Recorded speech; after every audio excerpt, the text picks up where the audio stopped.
Hi everyone. Detective Lefebre speaks. The call came just past midnight. A passerby had stumbled across the body of Emma Larkin, a 26-year-old office worker, in a dark alley near her apartment. When I arrived at the scene, it was clear this was no ordinary crime. Emma's body was carefully positioned, her arms crossed over her chest as if in repose. A small paper crane, crudely folded from plain printer paper, rested near her hand. The positioning of the crane felt deliberate, almost ritualistic. Emma had been strangled with a cord, leaving deep ligature marks on her neck.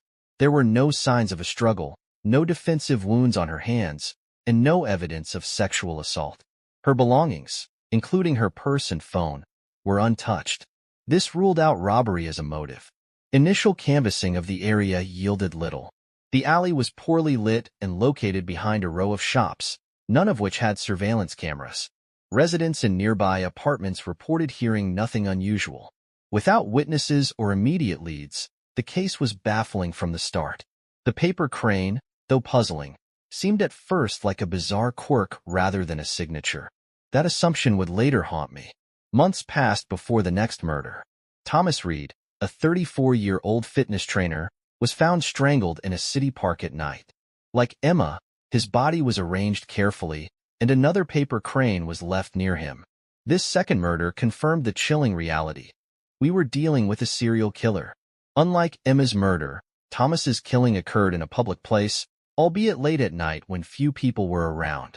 CCTV cameras near the park entrance showed Thomas walking alone into the park around 11 p.m. 30 minutes later, a shadowy figure appeared briefly on the edge of the frame, but the footage was too blurry to identify any distinguishing features. Thomas's murder, like Emma's, left no forensic evidence, no fingerprints, no DNA, no footprints. The killer was meticulous, clearly taking steps to avoid leaving behind any traceable clues. This level of precision suggested planning and intelligence, and we began working under the assumption that the killer was highly organized. By the time a third victim, Megan Carter, was found in a similar manner, the FBI's Behavioral Analysis Unit was involved. The killer's consistent method of strangulation and the placement of the paper cranes pointed to someone who derived satisfaction from control. Strangulation is an intimate method of murder, requiring proximity and time, and the lack of signs of struggle suggested the killer was able to overpower the victims quickly, possibly through surprise or manipulation. The profiler described the killer as likely male, in his late 20s to early 40s, with a deep-seated need for dominance. The paper cranes were interpreted as a calling card, a way for the killer to mark his work and taunt those trying to catch him. The random selection of victims, different genders, ages, and backgrounds, indicated a lack of personal connection, reinforcing the idea that the murders were about control rather than revenge or personal vendetta. This profile gave us a psychological framework, but it didn't narrow our list of suspects. The randomness of the victims and the lack of forensic evidence left us grasping for leads. By the fourth murder, the press had seized on the story. Headlines screamed of a shadowy maniac stalking the city. The media dubbed the killer the Shadow Stalker, a name that only seemed to feed his ego. The killer's careful planning and lack of mistakes were now being lauded as the work of a criminal mastermind, creating an atmosphere of fear across the city. People stopped walking alone at night, businesses installed extra security cameras, and sales of personal protection items like pepper spray surged. But the heightened vigilance seemed only to embolden the killer. The fourth murder, that of a college student named Leah Morrison, was even bolder, committed in a neighborhood that had recently formed a watch group. This was where the media frenzy became both a help and a hindrance. While it spread awareness and vigilance, it also created a barrage of false tips and sightings that overwhelmed investigators. Every shadow in the city seemed to belong to the Shadow Stalker, and sorting through the noise consumed valuable time. The fifth murder marked a turning point in the case. Rachel Flores, a middle school teacher, was killed outside her home in a residential area. Unlike the previous murders, this location was covered by multiple CCTV cameras, providing a clearer timeline. Footage captured Rachel walking home from her car, with a figure following her from a distance. The figure was dressed in a dark hoodie and seemed to walk with a slight limp. While the footage didn't provide a clear view of the killer's face, It was enough to suggest he had been stalking Rachel for some time. This contradicted our earlier assumption that the victims were chosen entirely at random. It appeared the killer may have scouted his targets, observing them beforehand to determine the ideal time and place to strike. A critical clue came from a neighbor's testimony. The neighbor, a retired police officer, reported seeing the figure pacing the street the night before Rachel's murder. His description: dark clothing, a limp, and an unfamiliar presence in the neighborhood, aligned with the footage. This was the first time we had a description of the Shadow Stalker beyond his methodical precision and psychological profile. By the sixth murder, the Shadow Stalker escalated his game. The victim, a young lawyer named Alan Matthews, was killed in an eerily similar fashion, strangled and positioned with a paper crane near his body. This time, however, the killer left something new: a handwritten note tucked inside the crane. The note read, "Do you see the pattern?" The cryptic message added a chilling layer to the case. Forensic handwriting experts analyzed the note, but it yielded little insight. The handwriting was precise but neutral, likely written with a gloved hand to avoid smudging or leaving fingerprints. The paper used for the cranes was standard printer paper, offering no discernible leads. We turned to the map. When plotting the murder locations, we noticed that they formed the beginnings of a distorted star. The murders were spaced out geographically in a way that suggested the killer had pre-selected these locations with a larger picture in mind. This was no random killing spree. It was a methodical plan with an underlying message we hadn't yet deciphered. The map became the centerpiece of the investigation. By analyzing the locations of the previous murders, geographic profiling suggested that the killer operated from a central base within the city. The shape forming on the map, a warped five-pointed star, allowed us to predict possible future murder sites based on the uncompleted points. At the same time, we began re-examining the victims' routines and last known whereabouts. A subtle link emerged.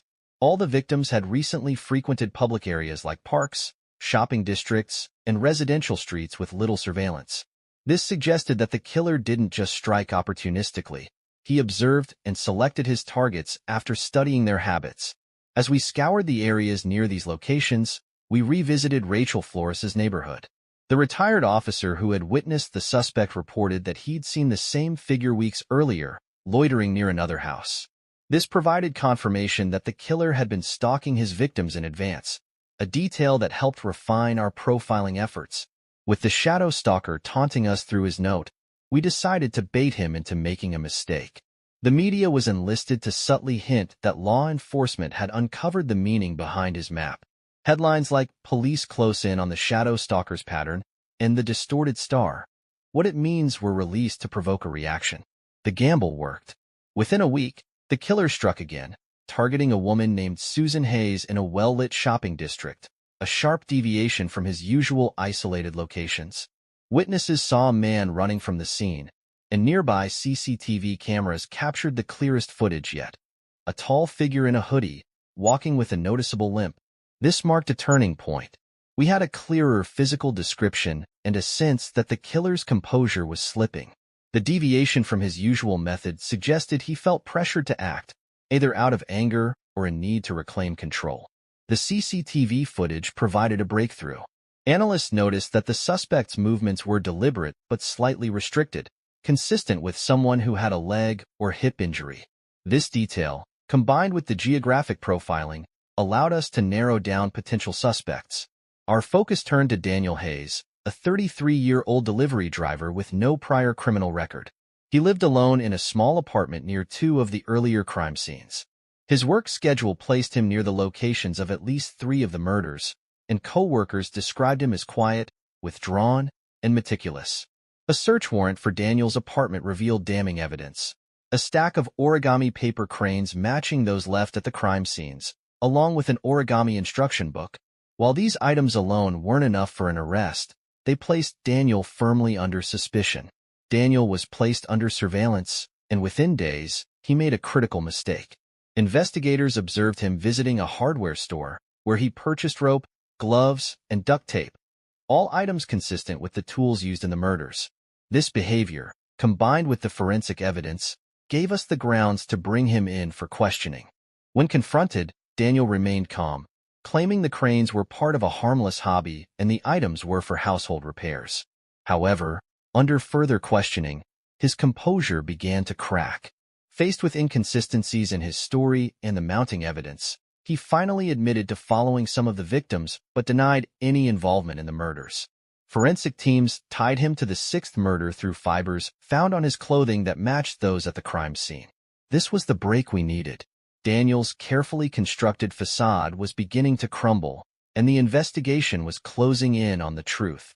Daniel Hayes was brought in for extended interrogation. Initially, he maintained his innocence, insisting the origami cranes were a hobby and denying any involvement in the murders. He was eerily composed, his responses calm and calculated. However, investigators noticed his demeanor shifted slightly whenever we brought up specific details, such as the limp captured in CCTV footage or the symbolic nature of the map. Using the evidence against him, we began to chip away at his defenses. Surveillance footage placed him near the sixth victim's home, while fibers found at the crime scene matched items in his apartment. The pressure escalated when we brought up the map pattern. "What does the star mean, Daniel?"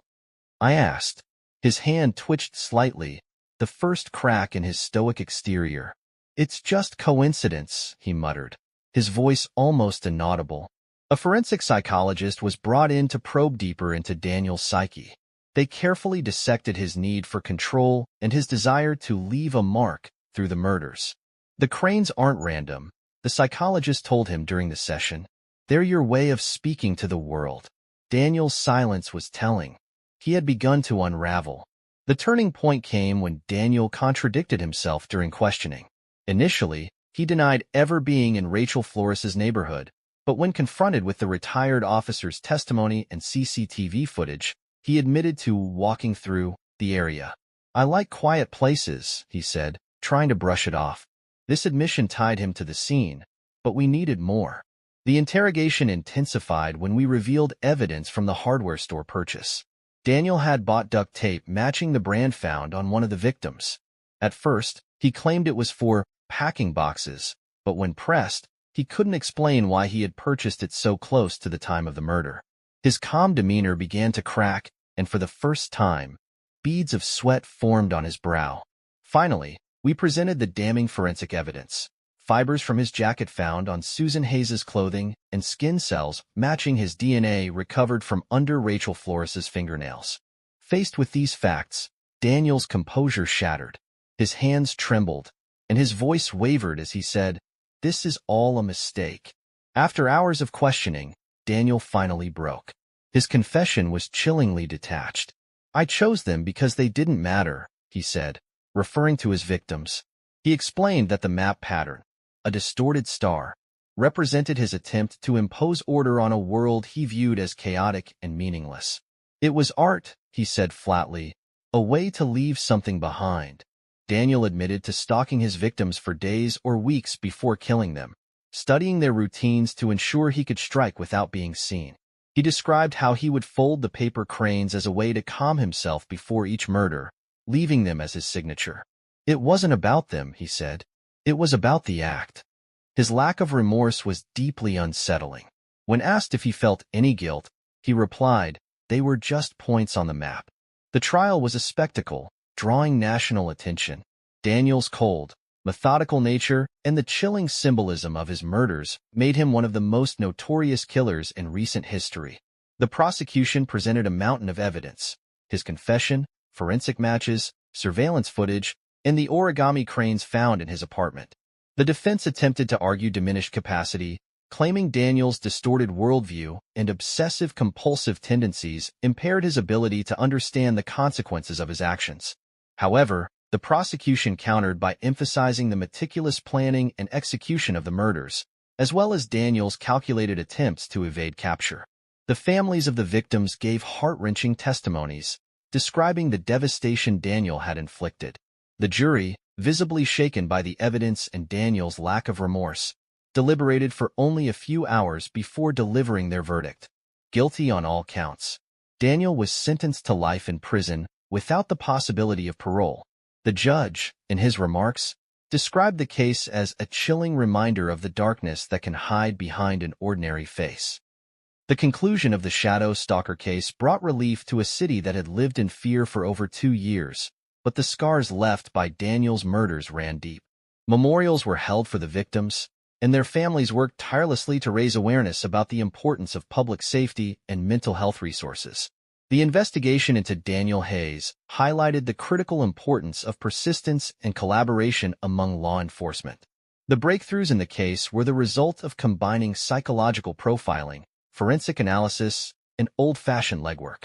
It was a reminder that even the most meticulous criminals leave traces behind, and that justice, though delayed, can prevail. For me, this case served as a stark reminder of the fragility of life and the importance of vigilance in the face of evil. Daniel Hayes's calm demeanor and unassuming lifestyle masked a dangerous mind capable of horrific acts. The case reaffirmed the importance of looking beyond the surface, trusting the evidence, and never underestimating the power of relentless determination. If you like this story and want to watch more stories by Detective Lefebre, please subscribe to my channel and leave a comment below. Remember, the truth is in details.